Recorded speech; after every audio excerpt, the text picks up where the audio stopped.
Hi friends, welcome back to Devi education. So ఈరోజు మనం indirect ట్యాక్స్కి సంబంధించి టైమ్ ఆఫ్ సప్లై గురించి తెలుసుకోబోతున్నాం. సో ఈ లెసన్కి సంబంధించి సింప్లిఫై నోట్స్ అండ్ ఇలస్ట్రేషన్స్ కూడా చాలా సింపుల్గా ఎక్స్ప్లెయిన్ చేయబోతున్నాను ఫ్రెండ్స్. సో ఇప్పటివరకు మీరు కనుక నా ఛానల్ని సబ్స్క్రైబ్ చేయకపోతే కింద ఉన్న సబ్స్క్రైబ్ బటన్ని క్లిక్ చేయండి, పక్కనే ఉన్న బెల్ ఐకాన్ కూడా క్లిక్ చేయండి. So latest start time of supply. అసలు సప్లై అంటే ఏంటో ముందు మనం తెలుసుకుందాం. సప్లై అంటే ఏంటంటే the very basis for the charge of tax in any taxing statute is the taxable event. That is, the occurrence of the event which triggers levy of tax. As discussed earlier, the taxable event under GST is supply. So, what is supply? A taxable event. GSTలో taxable eventని మనం supply అంటాం. So, what is taxable event? A event అయితే మనం ఒక్కరు అవ్వడం వల్ల దాని మీద మనం ట్యాక్స్ వేస్తాము, సో ఆ ఈవెంట్ని మనం సప్లై అని అంటున్నాం. For example, purchasing of fixed assets like scooters, లేదంటే బిల్డింగ్స్, ఇలాంటివన్నీ పర్చేస్ చేస్తాము లేదంటే సేల్ చేస్తాము, అది సప్లైలోకే వస్తుంది. సిఏ లేదంటే లాయర్స్ సర్వీస్ రెండర్ చేస్తారు, డాక్టర్స్ కూడా సర్వీస్ రెండర్ చేస్తారు, ఇవన్నీ కూడా సప్లైలోకే వస్తాయి. సో ఈ సప్లై అనేది ఏ టైంలో జరిగిందని చెప్పి మనం రికార్డ్ చేసుకోవాలి. ఎక్కడి నుంచి మనం ఈ కౌంట్ చేయాలి సప్లై అని చెప్పి మనం టైమ్ ఆఫ్ సప్లై లెసన్లో తెలుసుకోబోతున్నాం. So let us start. So friends, time of supply is divided into two types, that is time of supply of goods, time of supply of services. GST, goods and service tax. So ఆ time of supply అనేది గూడ్స్కి ఒకలాగా, సర్వీసెస్కి ఒకలాగా మనకి divide చేయడం అనేది జరిగింది. So గూడ్స్కి ఏంటంటే time of supply under forward charge. Under forward charge అంటే సప్లయర్ ఎవరైతే సర్వీసెస్గా ఎవరైతే గూడ్స్ అనేవి రెండర్ చేస్తారో, గూడ్స్ అనేవి సప్లై చేస్తారో వాళ్ళే ట్యాక్స్ పే చేయాలి. Time of supply under reverse charge. Reverse charge అంటే ఎవరైతే గూడ్స్ని రిసీవ్ చేసుకున్నారో వాళ్ళు పే చేయాలి ట్యాక్స్. సో ఆ టూ కేసెస్. అంతేకాకుండా time of supply of vouchers exchangeable for goods. So goods ఇచ్చి మనం వోచర్ తీసుకుంటాము, సో అలా వోచర్స్కి సంబంధించి సప్లై ఏ టైం తీసుకుంటాము. And time of supply in residual case. So residual case అంటే టైం పీరియడ్. సో మంత్లీ మనం గ్యాస్ సప్లై చేయడం లేదంటే ఎలక్ట్రిసిటీ సప్లై చేయడం, ఇవన్నీ కూడా రెసిడ్యువల్ కేసెస్లోకి వస్తాయి. సో అంటే టైం పీరియడ్. అలాగే ఫ్రెండ్స్, సర్వీసెస్ కూడా forward charge, reverse charge. Forward అంటే సప్లయర్ ట్యాక్స్ పే చేయాలి, రివర్స్ ఛార్జ్ అంటే రిసీవర్ ట్యాక్స్ పే చేయాలి. And vouchers and supply in residual value, residual క్లాసెస్లో కూడా సప్లై చేయడం. సో ఫ్రెండ్స్, చూసారు కదా, ఈ గూడ్స్కి సర్వీసెస్కి సంబంధించి మీరు చూస్తే ఫార్వర్డ్ ఛార్జ్, రివర్స్ ఛార్జ్ రెండింటికి కొంచెం డిఫరెంట్గా ఉంటాయి. బట్ వోచర్స్ అంతేకాకుండా రెసిడ్యువల్ కేసెస్ రెండిట్లోని సేమ్. అందుకని సింప్లిఫైడ్గా ఇక్కడ మనం నోట్స్ అనేది ప్రిపేర్ చేయడం జరిగింది friends. So let us start. First వచ్చేసి time of supply of goods. So goods యొక్క సప్లై ఏ టైం తీసుకోవాలి అని చెప్పి మనం చూద్దాం. Under forward charge. What is forward charge? Forward charge అంటే ఎవరైతే సప్లై చేస్తారో గూడ్స్ని వాళ్ళే ట్యాక్స్ పే చేయాలి. సో ఫార్వర్డ్ ఛార్జ్లో ఫస్ట్ పాయింట్ వచ్చేసరికి actual date or last date on which invoice is ought to be issued. So invoice అంటే ఏంటి ఫ్రెండ్స్? బిల్. సో మనం గూడ్స్ పర్చేస్ చేసినట్టు లేదంటే గూడ్స్ సేల్ చేసినట్టు ఇన్వాయిస్ ఎప్పుడైతే వస్తుందో, యాక్చువల్ డేట్ ఇన్వాయిస్ ఎప్పుడైతే వచ్చిందో, or last date on which invoice is ought to be issued. So last date, invoice ఎప్పుడైతే లాస్ట్ డేట్ ఇష్యూ చేయాలో, అంటే నేను ఇవాళ గూడ్స్ కొంటున్నాను, సో మీరు నాకు ఇవాళ ఇన్వాయిస్ ఇవ్వాలి, ఇవాళ ఇవ్వకపోతే 31 days లోపల ఇవ్వాలి. సో అలాగా లిమిట్ అంటూ ఉంటుంది కదా. సో ఆ లాస్ట్ డేట్ అప్పుడు కానీ మనం ఈ సప్లై అనేది జరిగింది అని చెప్పి అనొచ్చు. లేదంటే date of receipt of payment, మనకి మనీ ఎప్పుడు వస్తే అప్పుడు సప్లై జరిగింది అని చెప్పవచ్చు. లేదంటే ఈ రెండిట్లోని ఏది ఫస్ట్ అయితే అది, అంటే మనకి ఇన్వాయిస్ ఎప్పుడు వస్తే అప్పుడు, లేదంటే పేమెంట్ ఎప్పుడు వస్తే అప్పుడు సప్లై జరిగిందని చెప్పచ్చు. సెకండ్ కేసు వచ్చేసరికి అండర్ రివర్స్ ఛార్జ్. అంటే గూడ్స్ తీసుకున్న వాళ్ళు ట్యాక్స్ పే చేయాలి. సో అందులో ఫస్ట్ పాయింట్ వచ్చేసరికి date on which goods received. So friends, first కేసులో ఏంటంటే సర్వీస్ సప్లై చేసేవాళ్ళు అంటే సెల్లరే ట్యాక్స్ పే చేయాలి. సో సెల్లర్ ఏమిస్తారు? బిల్లు కానీ లేదంటే పేమెంట్ తీసుకుంటారు. బిల్ ఇస్తారు, పేమెంట్ తీసుకుంటారు. సో ఆ 2 dateని మనం తీసుకుంటాం, ఏది ఎర్లియర్ అయితే అది. అదే రిసీవర్ అనుకోండి, date on which goods received, తను ఎప్పుడైతే గూడ్స్ రిసీవ్ చేసుకున్నాడో ఆ రోజు కానీ, లేదంటే date on which payment is recorded or debited in bank. So bank నుంచి పే చేయడం కానీ, లేదంటే తను ఎప్పుడు నిజంగా క్యాష్ పే చేస్తే అప్పుడు, సో పేమెంట్ జరిగిన రోజు కానీ, గూడ్స్ రిసీవ్ చేసుకున్న రోజు కానీ, లేదంటే ఇన్వాయిస్ బిల్ వచ్చిన 31st డే కానీ ఏది ముందైతే ఆ డేని మనం సప్లై కింద తీసుకుంటాం. సో సప్లై డేట్ కింద తీసుకుంటాము. అండ్ నెక్స్ట్ ఫ్రెండ్స్, కింద time of supply of services. So ఈ రెండింటికి కొంచెం డిఫర్ అవుతాయి, మిగతావి అన్నీ కామన్గా ఉన్నాయి friends. So voucher, residual cases and edition value. So voucher అంటే ఏంటి? Date of issue, that is if identifiable at that point. So vouchers అంటే ఏంటి friends? Like some coins type ఇస్తారు కదా, లైక్ తిరుపతి ఎగ్జాంపుల్గా తీసుకుంటే అక్కడ మనకి టోకెన్స్ ఇస్తారు దర్శనానికి. సో అలా ఆ టోకెన్స్ని మనం వోచర్ అని కూడా అనొచ్చు. డేట్ ఆఫ్ ఇష్యూ, సో మనకి ఆ టోకెన్ ఎప్పుడు ఇస్తే అప్పుడు అక్కడ సప్లై అనేది జరిగింది అని తీసుకోవచ్చు. If identifiable at that point. So దర్శనం టోకెన్లు ఎందుకు ఇస్తారు? మనం దర్శనం చేసుకోవడానికి. సో ఇంకా పిజ్జా టోకెన్స్ అయితే పిజ్జా కోసం. సో అలాగా ఏ టోకెన్ అయితే మనం దానికోసం స్పెసిఫిక్గా తెలిసినప్పుడు డేట్ ఆఫ్ ఇష్యూ అనేది తీసుకుంటాం సప్లై కింద. లేదనుకోండి మన దగ్గర ఆల్రెడీ వోచర్ ఉన్నది, ఆ వోచర్ని ఎప్పుడైతే మనం రిటర్న్ ఇచ్చేసి మనం గూడ్స్ ఆర్ సర్వీసెస్ని తీసుకుంటామో అప్పుడు దాన్ని మనం సప్లై డేట్ కింద తీసుకోవచ్చు ఇన్ ఎనీ కేస్. సో మనకి ఏంటో పర్టికులర్గా తెలీదు, మనం దర్శనం కోసమని తీసుకోలేదు ఆ టోకెన్. మేబీ లైక్ ఎగ్జిబిషన్ ఉన్నదనుకోండి, టోకెన్ ఇస్తారు. సో ఆ టోకెన్ ఎందుకు? దీనికని పర్టికులర్గా ఉండదు. ఏవైనా సరే ఒక 5 జైంట్ వీల్ ఇలాంటివి 5 ఎక్కొచ్చు, అలా ఉంటాయి ఆ టోకెన్స్ మీద. సో మనం ఆ టోకెన్ని ఎక్కడ ఇస్తే అక్కడ సప్లై జరిగిందని చెప్పి రికార్డ్ చేసుకుంటారు, అంతే తప్ప మనం టోకెన్స్ తీసుకోగానే సప్లై జరిగిందని రికార్డ్ చేయరు. Next residual cases. So date of filing the periodical returns. So current bill ఉన్నదనుకోండి, మనకి మంత్లీ బిల్ ఇస్తూ ఉంటారు. సో అలా కానీ, లేదంటే date on which GST is paid, GST pay చేసినప్పుడు కానీ మనం ఈ కంటిన్యూస్ పీరియడ్, అంటే ఎలక్ట్రిసిటీ కంటిన్యూస్గా సప్లై వస్తూనే ఉంటుంది. సో అలాగా మనకి ఎప్పుడు సప్లై అనేది జరిగింది అంటే గూడ్స్ ఎప్పుడు వచ్చినాయో తెలియదు కదా ఫ్రెండ్స్. గూడ్స్ ఎప్పుడు వస్తూనే ఉంటాయి అవైతేని, లైక్ ఎలక్ట్రిసిటీ. సో అలాంటప్పుడు మనం ఈ 2 కేసెస్ తీసుకుంటాము. And next additional value. Additional value అంటే ఏంటి? ఇంట్రెస్ట్ కానీ, లేట్ ఫీజ్ కానీ, పెనాల్టీ ఫీజ్ కానీ. సో 100 రూపీస్ ఉన్నాయనుకోండి, 100 రూపీస్ మీద లేట్ ఫీ మనకి 10 రూపీస్ పడింది, లేదంటే ఇంట్రెస్ట్ 10 రూపీస్. సో ఫ్రెండ్స్, దీనికి ఉన్న పాయింట్ ఏంటంటే పేమెంట్. ఒక్క నిమిషం.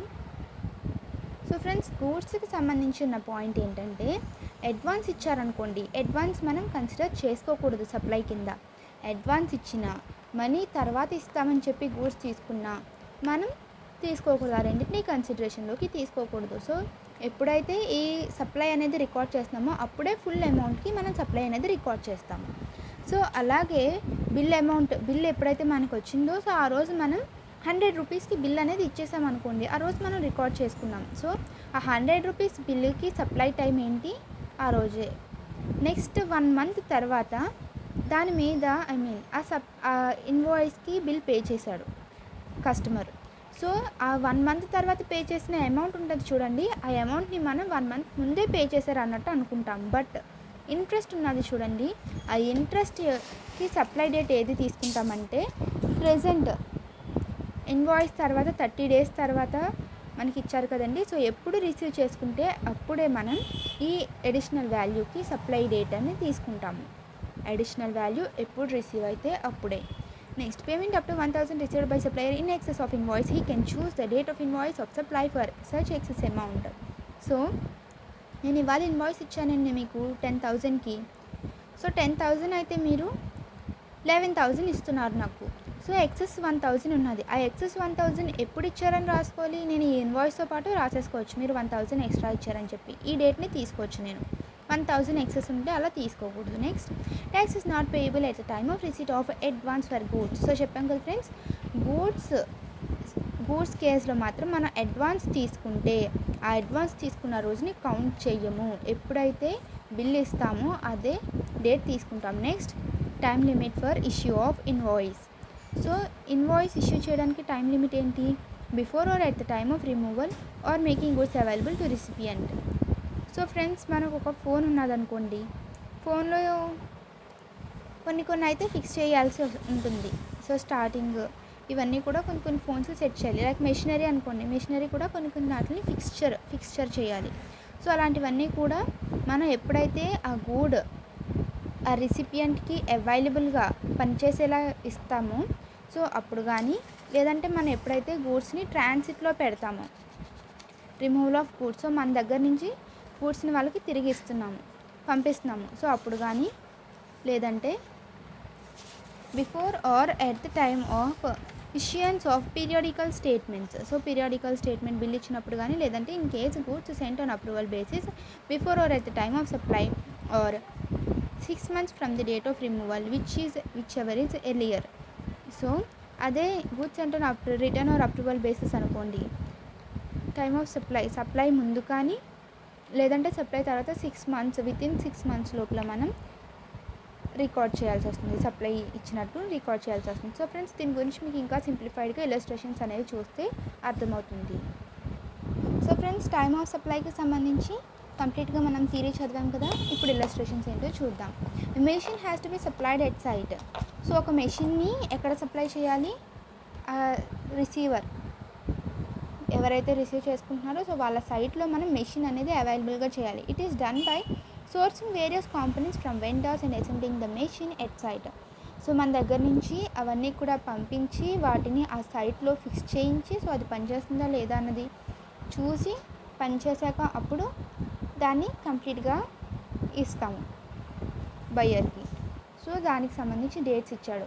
17 September ఏం చేశారు? Purchase order with advance of 50,000 is received from for machine worth ₹12 lakhs and entry duly made in the sellers books of account. So sellers books of అకౌంట్లో entry record చేశారంట. ఏమని?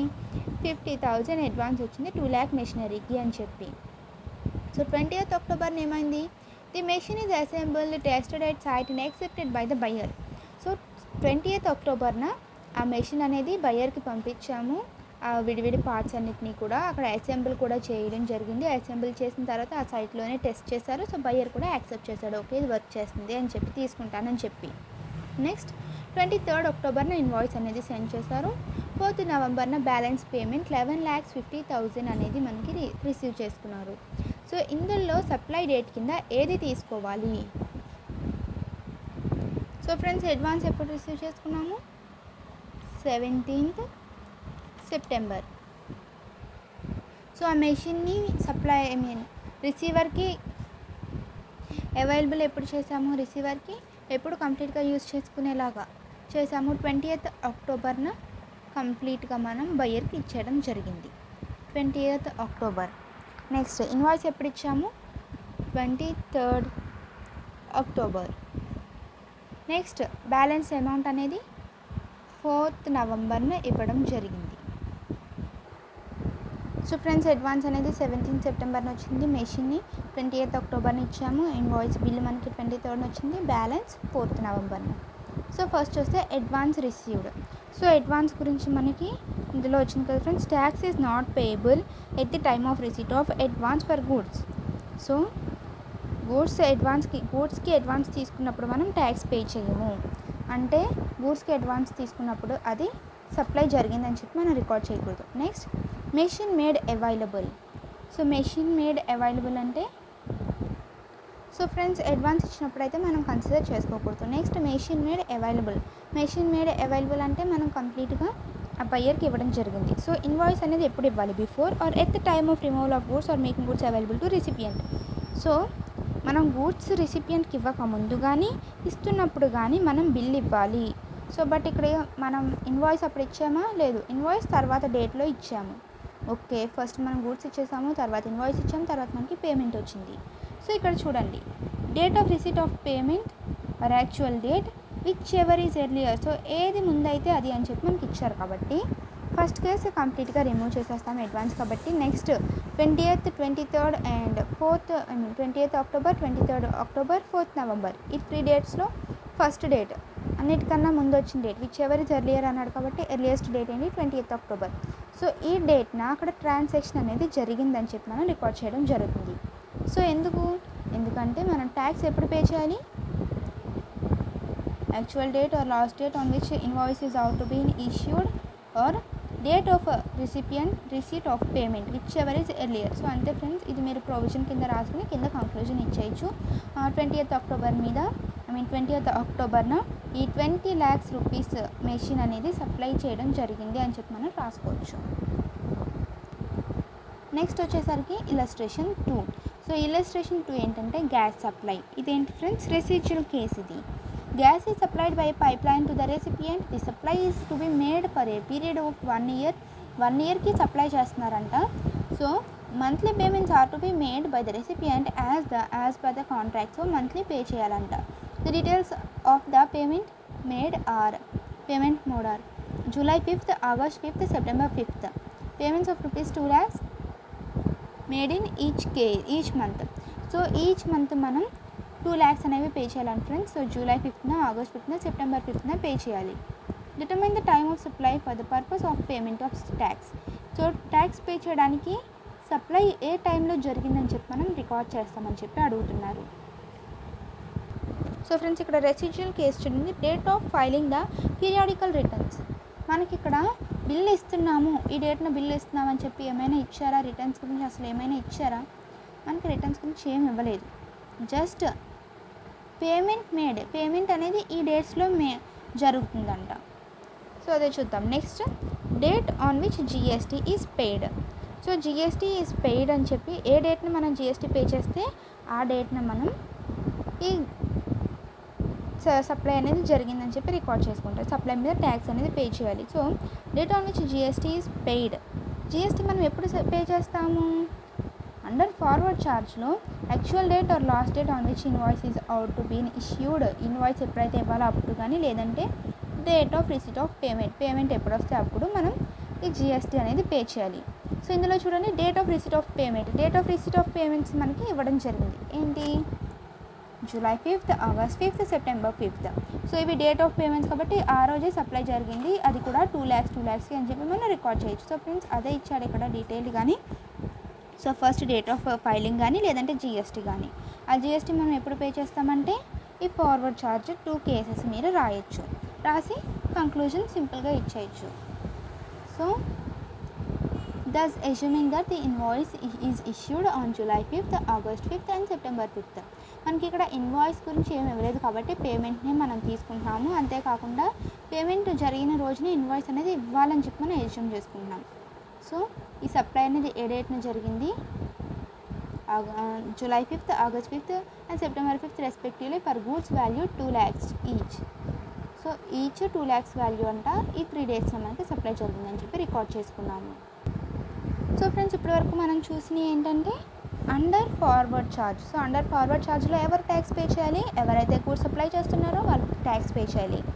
Under reverse charge అంటే ఎవరైతే goods receive చేసుకుంటున్నారో వాళ్ళు tax pay చేయాలి. So goods receive చేసుకునే వాళ్ళు ట్యాక్స్ పే చేయాలి. ఇప్పటి వరకు మనం చూసింది ఫార్వర్డ్ ఛార్జ్ ఫ్రెండ్స్. ఇప్పుడు రివర్స్ ఛార్జ్ ఇలస్ట్రేషన్స్ ఏంటో చూద్దాం. Determine the time of supply from the given information. ఈ కింద ఇచ్చిన ఇన్ఫర్మేషన్ ప్రకారం ఆ సప్లై అనేది ఎప్పుడు జరిగింది అని చెప్పి మనల్ని టైం అడుగుతున్నాడు. మే 4th ఏం జరిగింది? సప్లైర్ ఇన్వాయిసెస్ ఇన్వాయిసెస్ అంటే గూడ్స్ని సెండ్ చేశారు, గూడ్స్తో పాటు ఇన్వాయిస్ కూడా ఇచ్చారు. So on reverse charge basis మీద ఎవరికి? బ్రిడ్జ్ అండ్ కోకి. సో 30 days ఎప్పుడు కంప్లీట్ అవుతాయి? June 3rd. అంటే 31st డేట్ ఏమొస్తుంది? June 4th. నెక్స్ట్ May 12న ఈ బ్రిడ్జ్ అండ్ కోకి గూడ్స్ వచ్చినాయి. May 30న పేమెంట్ అనేది చేశారు. సో ఫ్రెండ్స్, రివర్స్ ఛార్జ్లో ఏంటి? రివర్స్ ఛార్జ్లో మనకి 3 cases ఇచ్చారు. ఇందులో ఏది ఫస్ట్ అయితే అది. Date on which goods received, date on which payment is recorded, 31st date from date of issue of invoice. So friends, ఇచ్చిన సమ్ని మనం ఈ ఆర్డర్లోనే రాద్దాం. Date on which goods received. So మనకి గూడ్స్ ఎప్పుడు వచ్చినాయి? గూడ్స్ May 12న రిసీవ్ చేసుకోవడం అనేది జరిగింది. సో అదే రాసాం friends. Date on which goods received, that is May 12. Next, date on which payment is recorded. Payment record చేసిన date and 31st date from date of issue of invoice. So మనకి payment వచ్చింది May 30న and invoice నుంచి 31st day అంటే June 4th. So అదే రాసాం friends. So date on which payment made అంటే May 30 and 31st day from issue of invoice ఇచ్చిన 31st day ఏమొచ్చింది? June 4. సో ఈ 3 daysలో ఏది ఎర్లియర్ అయితే ఆ రోజు మనకి సప్లై జరిగిందని చెప్పి మనం తీసుకోవడం జరుగుతుంది. సో చూడండి ఫ్రెండ్స్, ఇందులో ఎర్లియస్ట్ డేట్ ఏంటి? May 12. సో మే 12న ఈ సప్లై అనేది జరిగిందని చెప్పి మనం రికార్డ్ చేసుకోవాలి. సో మనకి ఈ ప్రొవిజన్స్ రాస్తే చాలు ఫ్రెండ్స్. ఈ ప్రొవిజన్స్ రాసి మన డెసిషన్ మే 12 సప్లై జరిగింది అని చెప్పి మనం రాస్తే సరిపోతుంది. నెక్స్ట్ వచ్చేసరికి ఇన్వాయిస్ 4. ఇన్వాయిస్ 4 కూడా సేమ్ ఫ్రెండ్స్. ఫస్ట్ దానిలాగే మే 4న సప్లై చేయడం జరిగింది. 31st డే ఏమొచ్చిందంటే జూన్ 4th వచ్చింది. అండ్ జూన్ 12న రిసీవ్ చేసుకున్నారు. జూన్ 3న పేమెంట్ చేశారు. సో ఫ్రెండ్స్ ఇలస్ట్రేషన్ 4 చూడండి friends. Date on which goods received. So goods ఎప్పుడు వచ్చినాయి మనకి జూన్ 12న వచ్చినాయి. పేమెంట్ ఎప్పుడు జరిగింది జూన్ 3న అయింది. So 31st day from issue of invoice. Invoice ఇచ్చినప్పటి నుంచి 31st డే ఏమొచ్చింది జూన్ 4th వచ్చింది. సో ఈ 3 డేట్స్లోని ఏది ఎర్లియర్ అయితే మనం ఆ డేట్ని సప్లై కింద తీసుకోవాలి. సో ఏ డేట్ ఎర్లియర్ ఉన్నది June 4th 31st day from the issue of invoice. Invoice issue చేసిన 31st డే ఎక్కువ ఉన్నది, అన్నిటికన్నా ఫస్ట్ ఉన్నది కాబట్టి ఈ డేట్నే సప్లై అనేది జరిగిందని చెప్పి మనం రికార్డ్ చేసుకోవాలి జూన్ 4th. సో ఫ్రెండ్స్ ఒక కంపెనీలో కొంతమంది ఎంప్లాయీస్ ఉన్నారు. సో ఆ ఎంప్లాయీస్కి అగ్రీడ్ పర్క్విజిట్స్ ఇస్తున్నారు కంపెనీ వాళ్ళు. సో యాక్మీ సేల్స్ ఏం చేస్తుంది, ఫుడ్ కూపన్స్ అనేవి కంపెనీకి అమ్ముతుంది. ఆ కంపెనీ వాళ్ళు ఈ ఫుడ్ కూపన్స్ని తీసుకొచ్చి ఎంప్లాయీస్కి ఇస్తున్నారు అగ్రీడ్ పర్క్విజిట్స్ కింద. So the coupons can be redeemed for purchase of any item of goods of food or provisions in the outlets that are part of the program. సో ఇలస్ట్రేషన్స్ అన్నీ అయిపోయినాయి friends. So ఇప్పుడు ఈ 2 చూద్దాం మనం. So Acme sales అనే food company food coupons అనేవి ఇస్తుంది ఒక కంపెనీకి. సో ఆ కంపెనీ ఏం చేస్తుందంటే దాని ఎంప్లాయీస్కి అగ్రీడ్ పర్క్విజిట్స్ కింద ఇస్తుంది. సో ఆ కూపన్స్ ఏం చేయొచ్చు, అక్కడ ఫుడ్ ప్రొవిజన్స్ అక్కడ చాలా అవుట్లెట్స్ ఉన్నాయి friends. Food outlet shops like stalls type ఉన్నాయి. సో అందులో మనకి ఏ ఫుడ్ కావాలితే ఆ ఫుడ్ తీసుకోవచ్చు. పిజ్జా, బర్గర్ ఏది కావాలితే అది. సో మనకి స్పెసిఫిక్గా చెప్పారా ఇది ఎందుకు ఈ కూపన్స్ అని చెప్పి స్పెసిఫిక్గా చెప్పడం అనేది జరగలేదు. మనకి ఏం కావాలితే అది కొనుక్కోవచ్చు ఆ కూపన్స్ ద్వారా. So as a supply against which the coupon will B redeemed is not known. So మనకి తెలీదు. ఇందాక మనం 2 కేసెస్ చూసాం కదా ఫ్రెండ్స్. సో ఆ 2 కేసెస్ ఏంటి, వోచర్స్, డేట్ ఆఫ్ ఇష్యూ. ఒకవేళ మనం ఏం కొనుక్కోవాలో పర్టికులర్గా తెలుసు, పిజ్జాయే కొనుక్కోవాలి, బర్గరే కొనుక్కోవాలంటే కూపన్ ఎప్పుడు ఇస్తే అప్పుడే సప్లై జరిగిందని చెప్పి రికార్డ్ చేసుకుంటాం. ఆ కూపన్ ఎందుకు అన్నది మనకు కూడా కంప్లీట్గా తెలీదు. ఆ కూపన్ ఇచ్చి తీసుకున్నప్పుడు మాత్రమే తెలుస్తుంది మనం ఏం తీసుకున్నామో. సో అలాంటప్పుడు డేట్ ఆఫ్ రిడెంప్షన్ మనం ఎప్పుడైతే ఆ కూపన్ ఇచ్చేస్తామో సో ఆ డేట్ని మనం సప్లై కింద తీసుకుంటాము. సో అదే ఇక్కడ చూడండి friends. As a supply against which the coupon will B redeemed is not known. So మనకి ఏ ఫుడ్ కావాలో ఆ ఫుడ్ ఐటెం కొనుక్కోవచ్చు. ఈ ఐటెం అని చెప్పి కంప్లీట్గా వాళ్ళు ఏం చెప్పలేదు. Of the sale of the coupon, the time of supply of the coupon will be the date on which the employee redeems it against food or provision items of his choice. So నేను pizza కొనుక్కోవాలనుకున్నాను. So నా coupon ఇచ్చాను. నా coupon ఎప్పుడైతే ఇచ్చానో అప్పుడే అక్కడ supply జరిగిందని చెప్పి మనం అనుకుంటాము. సో నెక్స్ట్ వచ్చేసరికి with each purchase of a large pizza during the Christmas week from Perfect Pizza, one can buy a voucher for ₹20 which will be redeemable till January 5th for a small pizza. So పెద్ద pizza కొనుక్కున్నారనుకోండి perfect పిజ్జాలోని, అందులో ₹20 voucher అనేది ఇస్తున్నారు. ఎందుకు, ఒక చిన్న pizza కొనుక్కోవచ్చు మనం ఆ వోచర్ తోటి.